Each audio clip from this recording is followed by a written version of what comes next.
Thank you, everyone, and welcome to the reopened Foreign Press Center after quite a break. We're so happy to welcome you all back for our first briefing in our renovated space. And to open it, we are honored today to have with us Deputy Assistant Secretary of State for Cuba and Venezuela, Carrie Filippetti, who will be providing an update on U.S. policy in Venezuela. She'll have opening remarks, and then we'll turn it over to Q&A. So without further ado, I will turn it over to the Deputy Assistant Secretary. Thank you.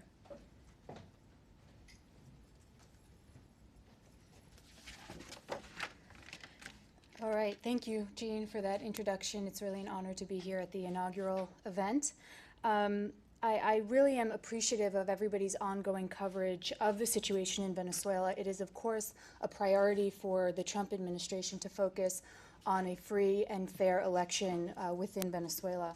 So seeing Venezuela return to a prosperous and free democracy is really the defining principle of our policy and has been since President Trump came into this administration. And I'm particularly excited to be speaking with you today as it's an important moment for the people of Venezuela and by association for our policy in Venezuela. There's a question that I thought I would answer today that we get a lot, which is, where are we today? What's changed? I think there's a sense from some in the press and the public that perhaps we're just seeing more of the same that we saw over the last few months. And it's certainly true that over the last few months we have seen more of the same from the Maduro regime. First, we've seen more of the same from the Maduro regime's manipulation of resources to line its own pockets at the expense of the Venezuelan people. While the Venezuelan people have suffered from a lack of access to basic food and medical care, the Maduro regime has used the money it does have not to support them, but to pay back bad loans to bad people. They're paying Russia for military support and equipment instead of buying food for the Venezuelan people. They're sending free oil and gasoline to Cuba, while the Venezuelan people stand in lines for hours, simply with the hope of filling their gas tanks. And of course, they're prioritizing the delivery of surveillance equipment from China over delivery of much-needed humanitarian supplies. And the little assistance that the Maduro regime does claim to provide is used as a tool for social control. I'm sure you've all seen the videos circulating on social media showing Maduro officials compelling desperate families to sign a political pledge, "No More Trump," in exchange for food rations provided by international humanitarian donors. That action, trading food for political support, shows both the depths of Maduro's evil as well as the depths of his desperation. Second, we've seen more of the same from the Maduro regime's continued abuse of human rights. Just 10 days ago, UN High Commissioner Michelle Bachelet presented a follow-up to her June 5th report, in which she detailed the continued abuses of power by the Maduro regime.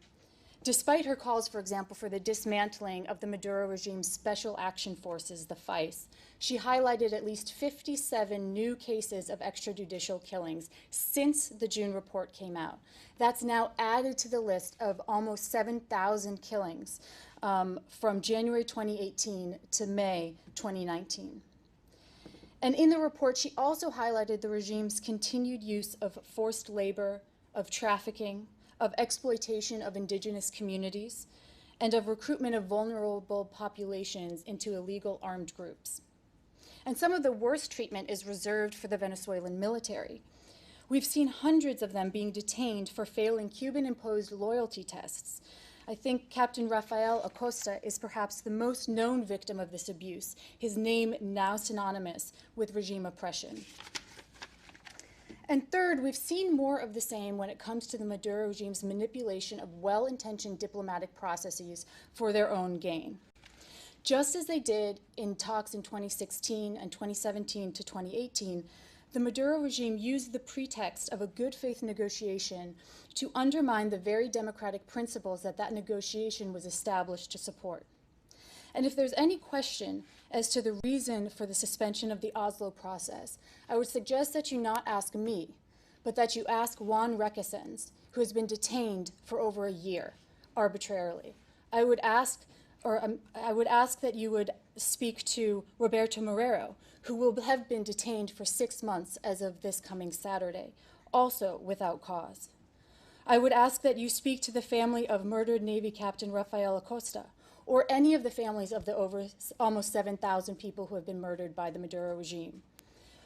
You can also speak to any of the 500 political prisoners who remain in Venezuelan jails today. Or you can speak to any number of the 26 deputies who have had their immunities illegally revoked by the Maduro regime. Because all of them will point to the same thing, that despite the efforts of the Norwegians and of the democratic opposition in Venezuela, the former Maduro regime never had an intention to engage in good faith, only to use the tools that it always uses: brutality, coercion, and intimidation. Their goal is to exhaust the opposition, but the opposition will not be exhausted. The continued suffering of the Venezuelan people means that the opposition realizes they do not have the luxury of waiting. I started by saying that this is a critical period for the people of Venezuela, and that's because while we have seen more of the same from the Maduro regime, more desperation, more brutality, more manipulation, we've seen powerful new successes for the democratic actors inside Venezuela. Since interim President Juan Guaido assumed constitutional leadership in Venezuela, 55 countries have recognized his leadership and the leadership of the National Assembly. The region has invoked the Rio Treaty for the first time in 18 years, the last of which was on September 11, 2001, which signals its commitment to pursue collective action for a collective response. On September 11th, the Organization of American States passed a resolution condemning the Maduro regime for its manipulation of the Oslo process and attempts to undermine democracy by illegally revoking the immunities of these 26 National Assembly deputies. The United States and allies such as Canada and the European have imposed economic sanctions, including over 200 sanctions for the United States alone, and many countries have underscored the illegitimacy of the Maduro regime through travel restrictions, freezing of assets, and indictments for corruption or narco-trafficking. So the international community has signaled its support for democracy in Venezuela in hundreds of ways and has proven its commitment to maintain that support. And there's something else that we don't talk about as often, which is that despite the Maduro regime's every effort to stop them, the government of interim President Juan Guaido has done everything it can to continue to provide support to the people of Venezuela.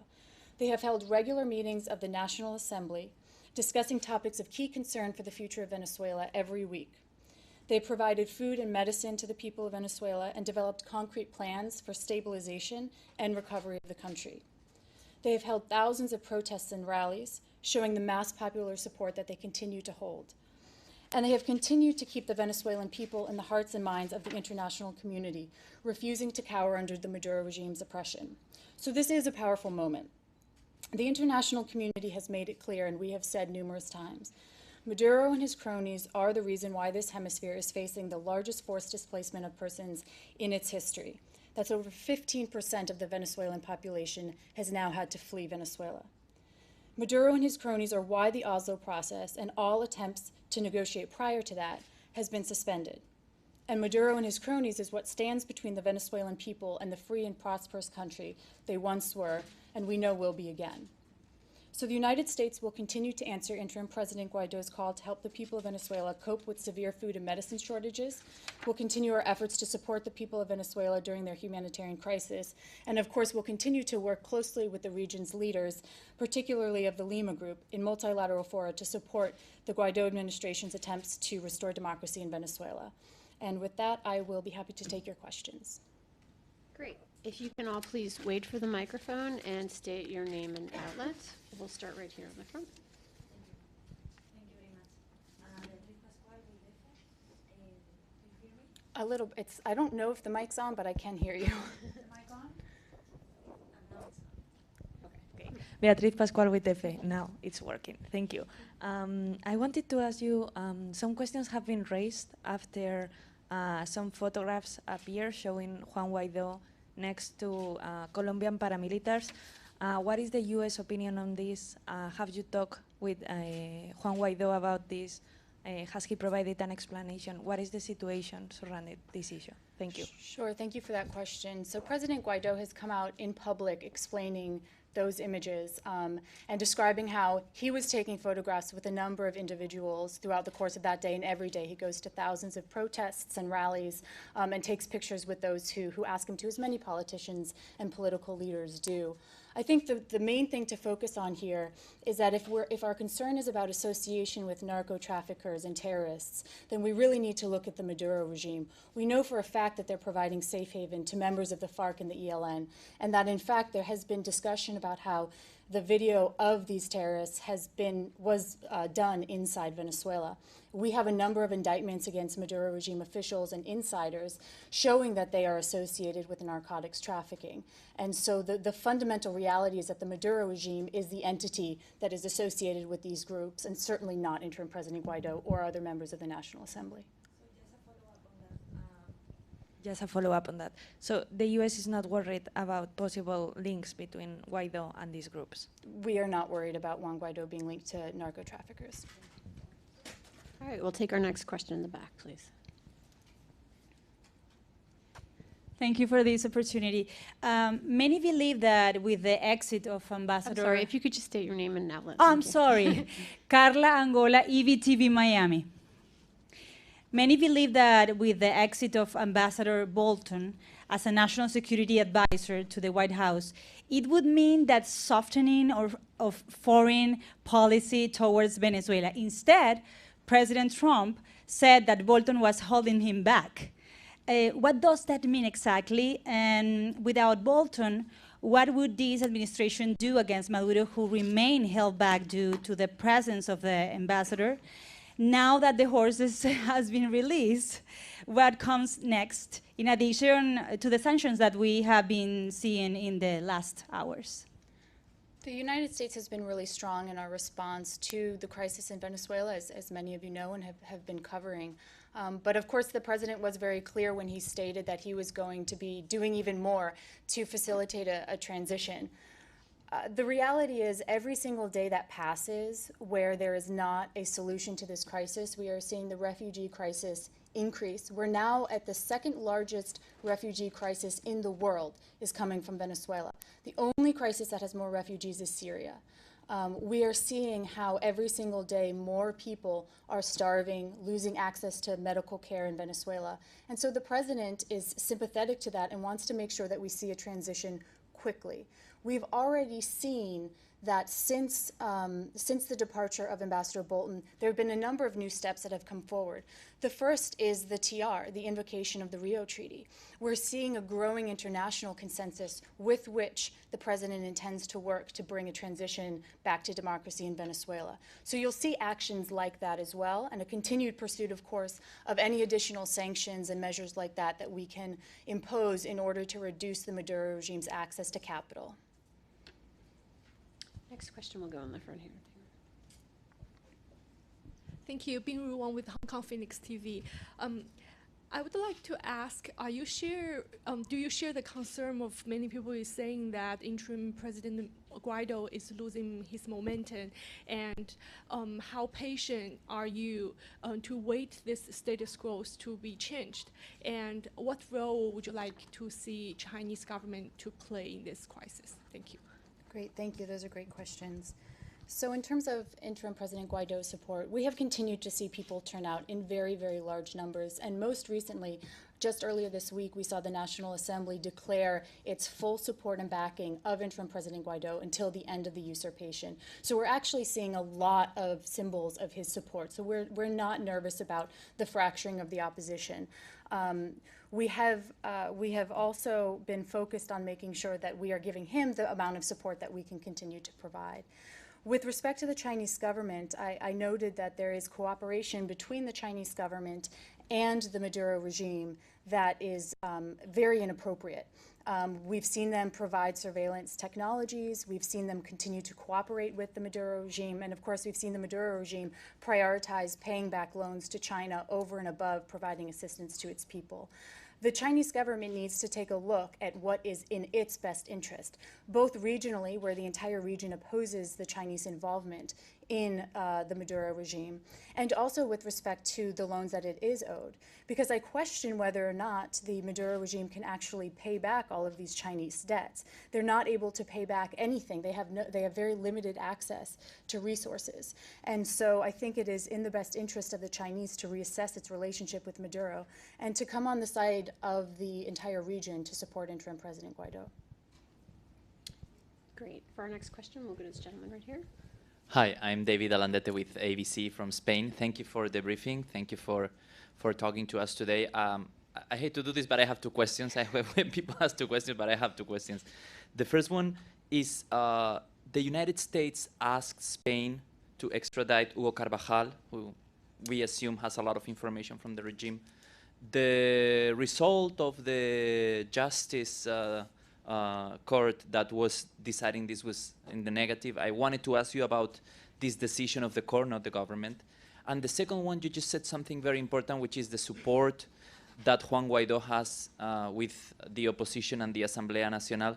And my question is, would the United States support Mr. Guaido going beyond the fixed term of 1 year, which is if the situation continues to be as it is, would the United States support the fact that Mr. Guaido leads the process of in the country towards the new elections? Thanks, Thank you. David. The question about Carvajal, this is an individual who has been indicted for trafficking 5 tons of cocaine. The United States and our position on narcotics trafficking is extremely clear, notwithstanding the fact that Carvajal has been associated with providing some information that has been helpful with respect to the Maduro regime. We continue to follow the laws that we have in this country, and we want to see him brought to justice. We do hope that there is reconsideration on the part of the court. There are serious charges that have been levied against him, and we are engaging with the Spanish government to try to identify what the next steps are. It is very important that people who behave in this way are brought to justice, and we will be committed to that and hope that the Spanish are as well.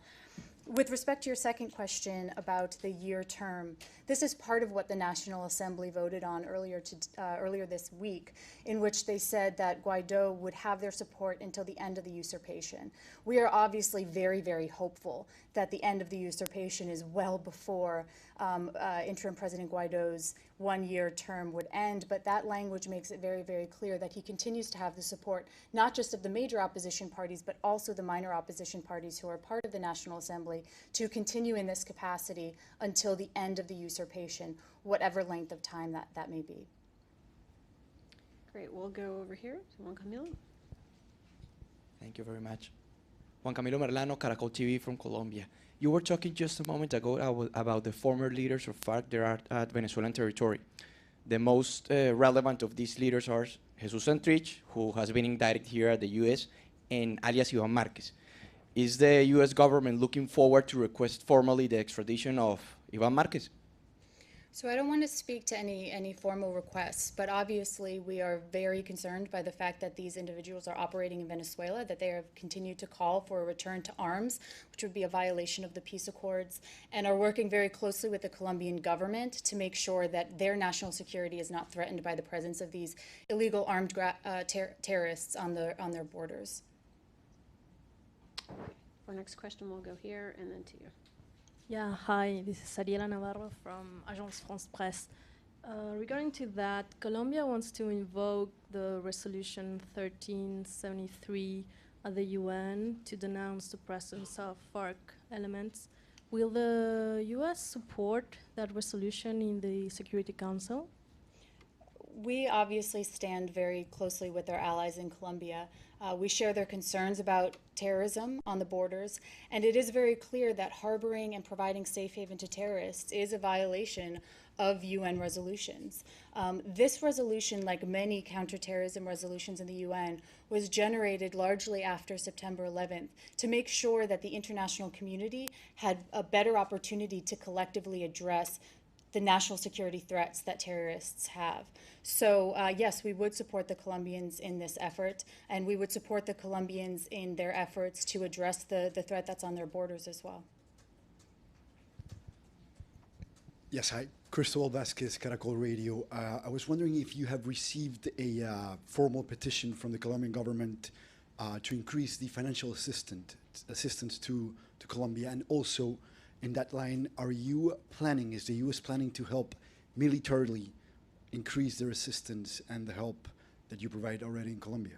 So I'm not aware of an increased request, but we can check in to make sure that it hasn't gone through other individuals. And with respect to the military question, we have not been asked to provide military support at this time. You know, we are focused on trying to address this in the way that the Colombians have argued, which is things like invoking 1373. And of course, there's a priority for all of us to try to avoid any kind of military confrontation when possible. Great. For our next question, we'll go in the back. Jacob Luzzi, Voice of America. I have two questions. The first one is about the migrants that are escaping from Venezuela, as you mentioned before. What the United States is planning to do to attend these people. We're talking almost 5 million people fleeing Venezuela. So is there a response to this crisis?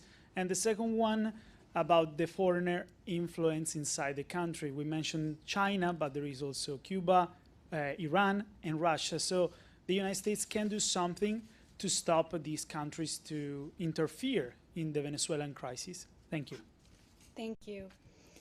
I'll take your first question first. So this has been a crisis that we've been really focused on, and not just addressing the drivers, the root causes of this refugee crisis, which is, of course, the Maduro regime, but also making sure that we're providing the support that our allies in the region need. 1.5 million refugees are currently in Colombia alone. We have seen some countries in the Caribbean, for example, become 10, 15, 20% Venezuelan refugee of their total population. So it's a really severe crisis, and this is partially why we focus on the Maduro regime not just destabilizing Venezuela, but destabilizing the region as a whole. The things that we're doing to address it, number one, we're focused on continuing to provide regional support and assistance. So the United States has provided over $370 million, single largest donor to this crisis. Number two, I am certain that this will be part of the discussion when the Rio Treaty's organ of consultation comes together to meet, to discuss exactly what can be done to generate even more of a response to this crisis. So we'll continue to use those mechanisms to address it and work with our allies as well to determine what it is that they need. They have been enormously generous in absorbing these refugee populations, and we are so grateful to them, and we know that the Venezuelan people are as well. Your second question, which is sort of the inverse. So we were first talking about the countries that have been helpful, and now we're talking about the countries that have been unhelpful. Cuba is, in our view, the main patron of the Venezuelan dictatorship. We have seen how they have traded oil for repression. Essentially what happens is the Venezuelan regime will send oil, about 50,000 barrels, to Cuba every single day. And in exchange, they receive surveillance equipment, they receive intelligence professionals, they receive security professionals, they receive training in how to repress the population of Venezuela. A lot of the tactics that we see the Venezuelan regime use are tactics that are borrowed from the Castro and Cuban playbooks. And so this is a relationship that needs to end. President Trump, when he noted that he was going to be stronger on Venezuela, also said he would be especially strong against the Cuban regime, which has continued to oppress not just its own people, but is now oppressing the Venezuelan people. We have implemented a number of measures against the Cuban regime already as a result of this behavior. We have implemented even stronger actions with respect to Title III and an increased effort on Title IV, which are both actions that were legislated in the Helms-Burton Act. And we are also, of course, continuing to consider travel restrictions that will ensure that no U.S. tax dollars are going to support the very same intelligence and security services that are involved in these repressive practices. When it comes to Russia, we're seeing some similar kind of relationship where Venezuela is prioritizing paying down its debt to the Russians by hundreds of millions of dollars over the course of this last year, as opposed to paying for food and other medical supplies for their population. The Russians have continued to provide military support and some financial support to the Venezuelan regime. And again, we say the same thing as we've said with respect to China, which is that these countries need to really understand what is in their best interest for the region. This is not just a relationship with Venezuela that's at stake. The other countries in the region have made it very, very clear that the continued presence of any Russian military, any Cuban military, is antithetical to the principles of democracy, has not been invited for by the legitimate government of Venezuela, and therefore has no place in the country. So we hope that they change their behavior, and of course we'll continue to implement sanctions, we'll continue to implement other practices that will ensure that they understand exactly what the cost is for their continued support for abuse. All right, we have time for 1 or 2 more questions. We'll go to the middle and then to you right there. My name is Gilles Paris, Le Monde newspaper. Thank you very much for doing this. Coming back to the question of migration, granting Venezuelan the TPS could help a lot. What is the position of the administration? You've heard, I'm sure, our special representative talk about TPS, talk about other types of mechanisms. Obviously, we're very concerned about any Venezuelan who has to leave Venezuela for obviously clear reasons, which is the continued Maduro regime abuse of power. We continue to have discussions about exactly what we can do to help alleviate that suffering. And of course, are focused on making sure that we are addressing the root cause of that migration, which is, of course, the Maduro regime and its economic mismanagement, its human rights abuses, and its oppression of its people. Okay, last question. Zutko Özcan, Kronos News. Another government which is close to Maduro regime is Turkish government.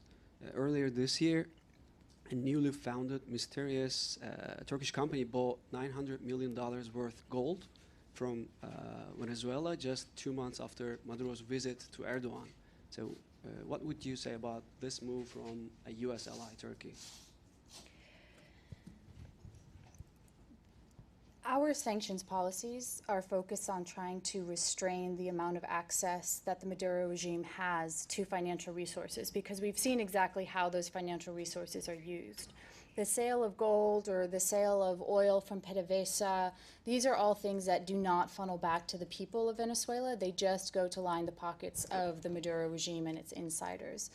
Of course, any behavior that encourages more money to go into these pockets, more money to then be used for oppression, is something that is completely against not only our sanctions policies, but also against our principles. And so we take that very seriously. Whether it's from a U.S. ally or whether it's not, we will make sure that that kind of behavior stops. When it comes from an ally, of course, we have other options available, which is to make sure that we engage with them, help them understand the situation first, and then see whether or not it was some kind of intentional behavior that resulted in those practices.